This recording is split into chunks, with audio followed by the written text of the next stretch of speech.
Thanks for joining me for another tutorial on the Analogue Shapeshifter by Intellijel. This tutorial is going to be covering waveshaping. Just in short, that means we're going to be modifying the waveforms that are coming out of the oscillators by doing something to them, and usually that involves a bit of distortion or some sort of modification of the waveform so that it sounds different. Before we get there, we're going to take a quick look at phase modulation. So we can access phase modulation through the mod A parameter. You can see the default patch that we made together should put phase modulation on oscillator 2, and that means that if you run any signal into the mod A input, it will be doing phase modulation on oscillator 2. Now, I just want to be clear about something I've been thinking about a lot, and that's the difference between phase modulation and frequency modulation. If you have this module sitting in front of you and you try both back to back, as we will do in just a second here, you'll hear that the sonic results are actually pretty similar, especially if you're using sine waves. They're actually exactly the same. And that can be a little disconcerting to think that why do you have both when they sound like they're doing the same thing? Well, here this is frequency modulation. You can see that I am modulating the carrier wave with a modulator that's quite slow, so we can see it actually, it's kind of like acting as an accordion, squeezing the waveform and pulling it apart, increasing the frequency of the waveform and then decreasing it. And of course these are both sine waves, so a sine wave carrier, sine wave modulator. And then when we look at phase modulation, both again with sine waves, you can see it's doing something completely different, right? The phase of the carrier is actually sliding back and forth. It means that it's being offset both forward and backwards in its phase. And that's essentially what's going on in the shapeshifter. Though I'll remind you that in the background, the shapeshifter is actually using a sawtooth waveform to run a lookup table on any one of the wave shapes you have dialed in. So you're applying both frequency modulation and phase modulation to that background sawtooth waveform. That's how it's actually being modified. In any case, let's try some phase modulation. I have it set up right now so that if we run a signal into mod A, we'll be affecting the output of oscillator 2. So let's connect oscillator 2 here, and just to let you know where we're at, we are still in a sine wave here. It's going to be quite low, so I'll change the frequency of that sine wave. Just bring it up so it's a little bit more audible. We can use oscillator 1 because it's normal to output 1 is normal to the mod A input, so we don't have to actually plug anything in to do what I'm going to do right now, and that is simply turn up the input on mod A.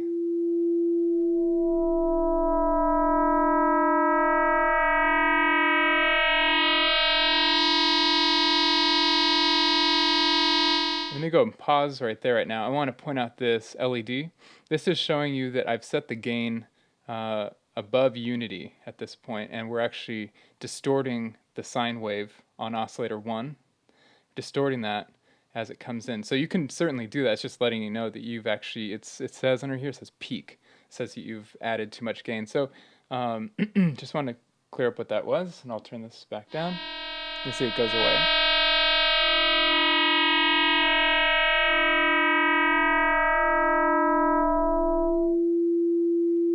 So that's some phase modulation using oscillator 1 as the modulator and oscillator 2 as the carrier. Now I'm going to switch things around right now because I want to demonstrate the practical differences between phase modulation and frequency modulation. I'm just kind of fascinated by their similarities. So what I'm going to do instead is use oscillator 1 as my carrier, and I'm going to use oscillator 2 as the modulator. And so because they're not normal, I'm going to have to plug oscillator 2 into the mod A input here. Our output should be virtually the same as before.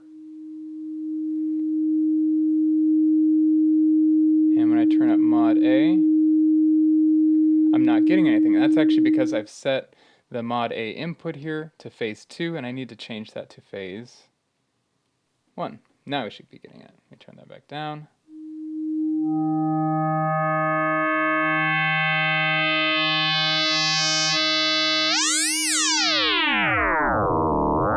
That's changing the modulator.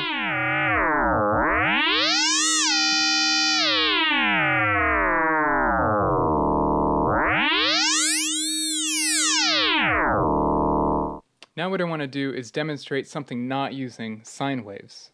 And so in order to do that, I'm going to pull up on Oscillator 2, something more complex. I don't know, just maybe this, this tone right here, just to give you a reference. This is what it sounds like.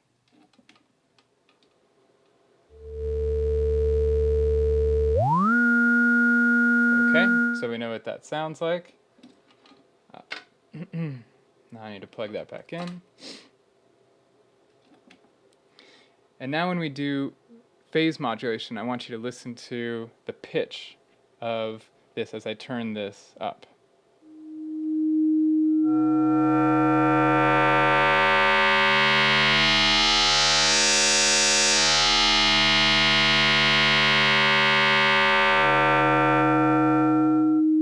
You notice the pitch is stable. Let's compare that now to frequency modulation. So I'm going to take the output of Oscillator 2. In fact, it's already normaled that way, and I'm going to simply turn up the internal FM on this, and we'll hear the difference in pitch when we do frequency modulation rather than phase modulation.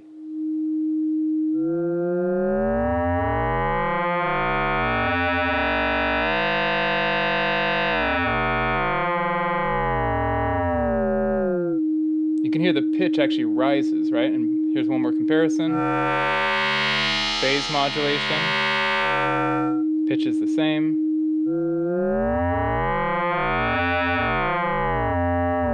Frequency modulation, the pitch changes. Now something that's actually very useful is the ability to phase modulate an oscillator with itself, and you can do that using the mod A input, and it's normal to oscillator 1, and so we would go to the mod A input, we'd make sure phase 1 is set like this, and all we would have to do is turn up the mod A input, and we're phase modulating the oscillator by itself. We'll take a listen to that.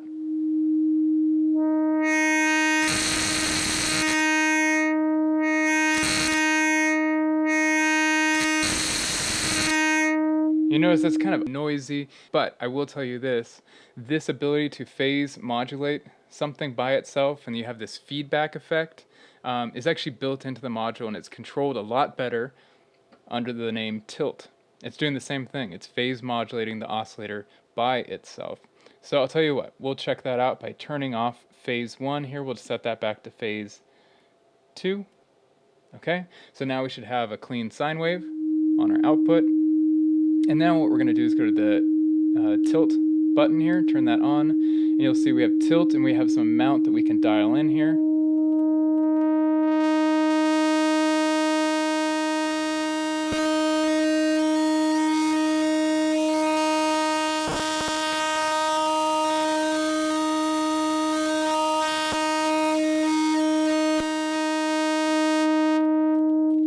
And that sounds pretty good. That's phase modulating in a sine wave oscillator by itself. We can also, instead of having it just say tilt 0, 0 here and using the encoder, we can press tilt one more time, and it gives us the ability, when it says TI like this, and then the plus or minus here, we can use the mod B input down here, or the manual knob here to set that position. Now we can very nicely manipulate this knob. This one's hard to deal with sometimes.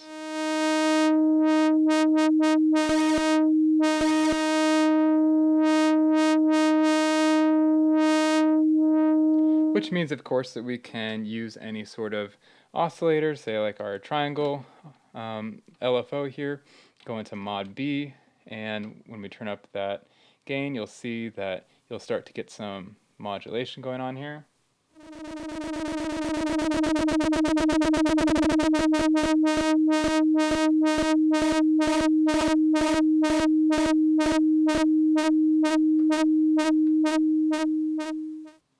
So here's a cool use of the tilt function. Right now I have a patch set up that is listening to an external keyboard and taking the pitch information and routing that to pitch 1, and the gate information and setting that to an envelope. That envelope is being sent to a VCA for the output of output 1 here, and it's also being routed to the mod B input, which is set to tilt right now. This is what that sounds like.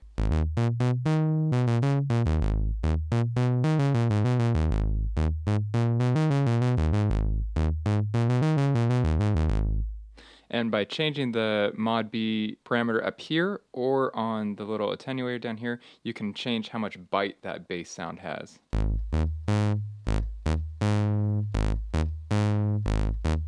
Changing the shape down here, right now it's on a sine wave, but we can set that to like a triangle.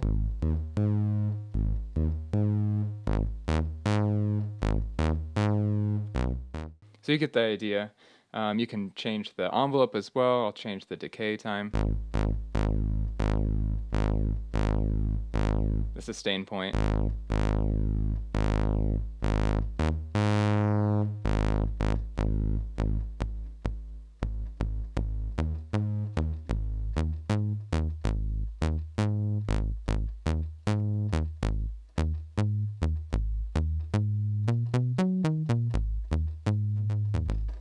So anyway, you get a nice acoustic bass sound using the tilt function and running an envelope into both a VCA and into the mod B input controlling tilt. Another type of wave shaping that is built into the shapeshifter is an analog wavefolder. It's all analog, its output is here, control is here, input is right here. So everything else in the module talks to the digital chip in there except for the fold input, output, and parameter here. They're not stored in any way, and you can use it totally on its own. You can send an external signal in and modify it, etc. So let's take a listen to what that sounds like. I should say that the output of oscillator 1 is normal to the fold input, which means that if we want to do some analog wavefolding on output 1, we can just simply plug into the fold output because that's automatically being sent there. So let's take a listen to what that sounds like. Right now I have yet again another sine wave, and it sounds like this. The knob is up, I hear nothing, and the reason for that is when the fold parameter is all the way hard left, it actually turns it off. It's kind of weird. It sends no output. As soon as I start to turn it up, you'll notice, like there's our sine wave, right? So all the way hard left, nothing, just a little bit up, and you'll start to hear the signal. Kind of weird, but I'll show you why that's pretty cool in just a second. As you turn that up,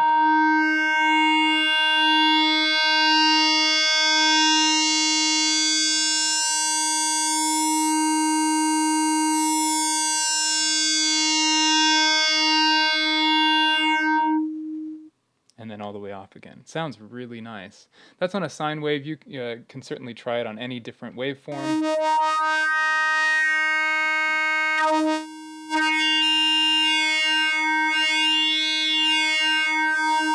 The reason this is cool that it turns it off like this is it basically is a voltage controlled amplifier. What that means is we can send something into our fold CV input here, say like an envelope, and we can use this just as a VCA. It's pretty cool. It's like a wave shaping VCA. So I have an envelope set up here that I'm going to run off of the square output here. I'm going to send that into the fold CV input here. When I turn it up, you'll hear nothing at first, but as soon as I start to turn up this little pot here, you'll hear.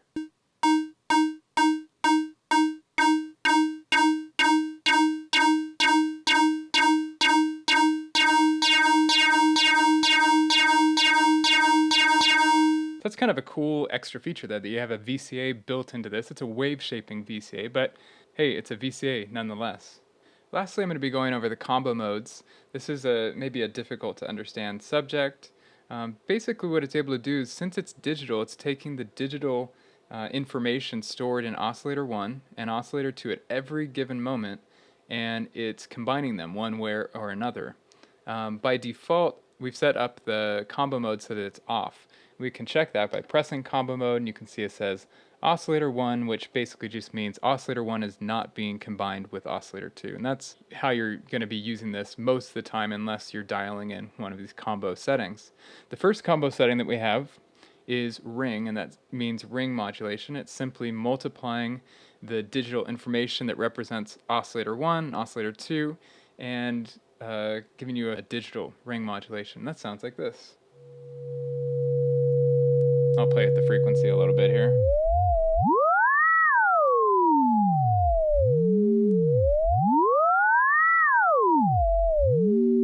Ring modulation, of course, is a type of amplitude modulation, and you can certainly find out more information about that online. The next combo mode is minimum. This looks at the output of both waveforms, and it always takes the minimum value and outputs that. So if you have two different waveforms going at two different frequencies, it's always going to be taking the minimum output. That's what this sounds like.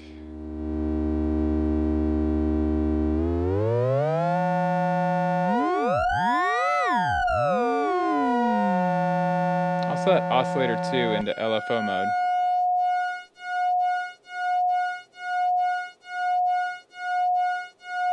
It's kind of doing a pseudo amplitude modulation with that as well.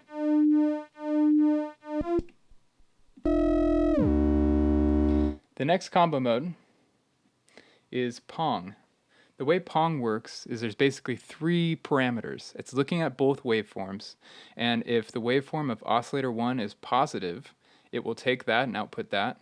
If the waveform of Oscillator 2 is negative, it will output that. And if neither of those conditions is true, it will just output nothing, silence. And so that's the way Pong works, and this is what it sounds like.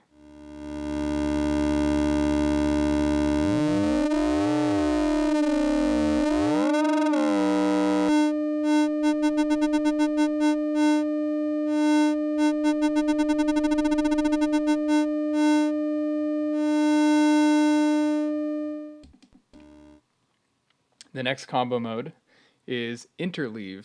Interleave is going to be taking a look at each one of the digital bits that make up any given moment of an oscillator's output, and it's going to take the first bit of Oscillator 1, which is called the most significant bit, and it's going to use that as the output. Then it's going to look at the next most significant bit of Oscillator 2 and use that as part of the output wave, and so on. It will kind of just, every other bit from each oscillator will be combined, and it's kind of like a pseudo mix output. It's as if we're combining both oscillators' output and listening to that, but it's pretty digital and gritty sounding. This is what it sounds like.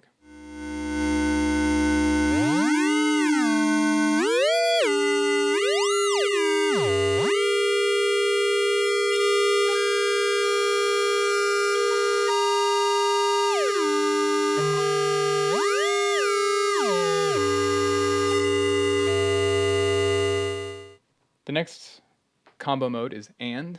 AND is going to be performing a digital logic operation, looking at the bits that make up Oscillator 1 and the bits that make up Oscillator 2, and outputting that operation's result. This is what AND sounds like.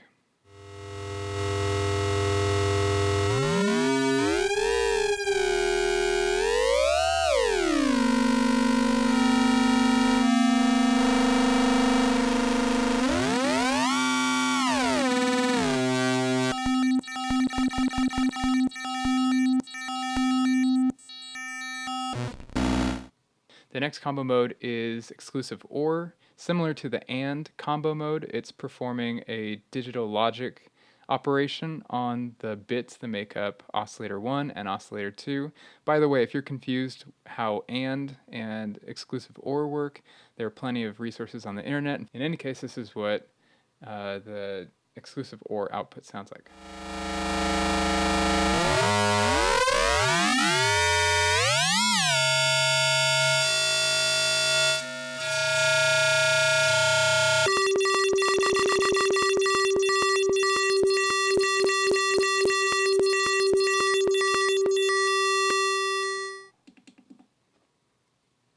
The final combo mode is called glitch mode.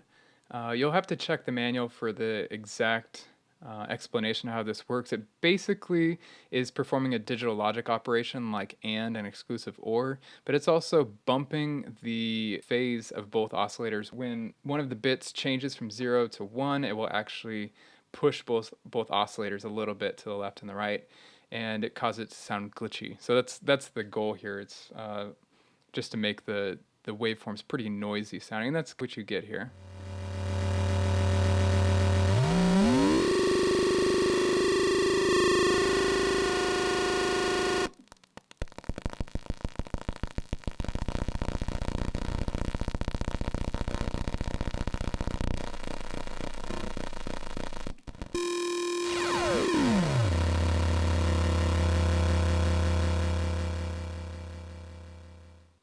Now, one thing we can do at this point is to combine a number of things we've talked about.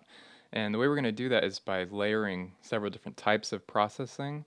So I'm going to monitor the output of output 2 here, which should be a sine wave. And it is. And what we can do is use the mod A input to modify the phase of oscillator 2, which we've done already. So let's set that up here, mod A, phase 2. And now when we turn up the gain on mod A, we'll hear some phase modulation, as before. And when we play with the shape inputs,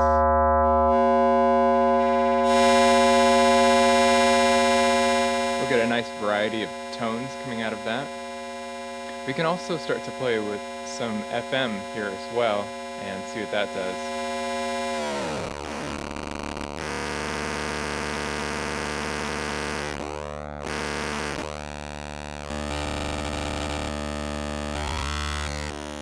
Be sure to play with the attenuator for mod A.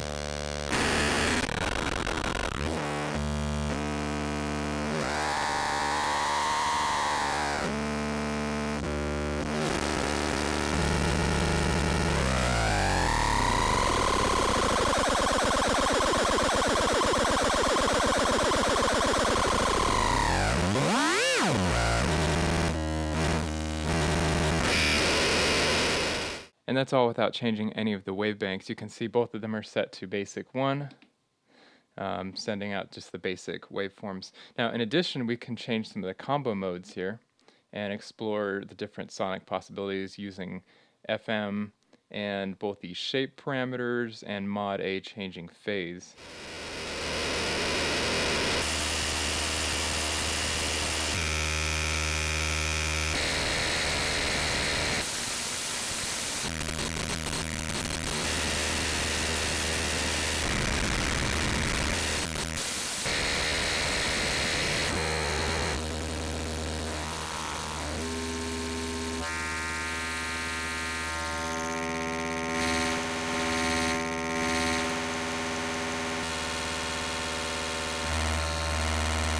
And don't forget, we can also access, instead of doing phase modulation, we can choose to modify the shape of oscillator 2, and that will have a totally different effect.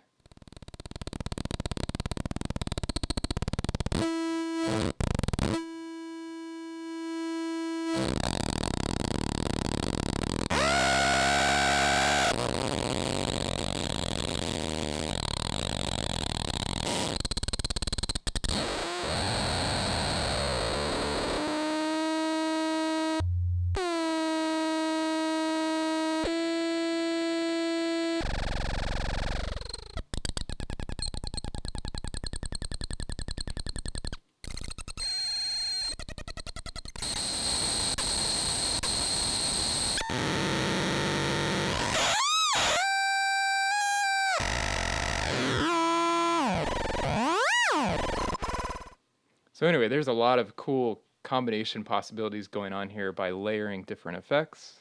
Thanks for joining me for this tutorial. Hope to see you in the next one.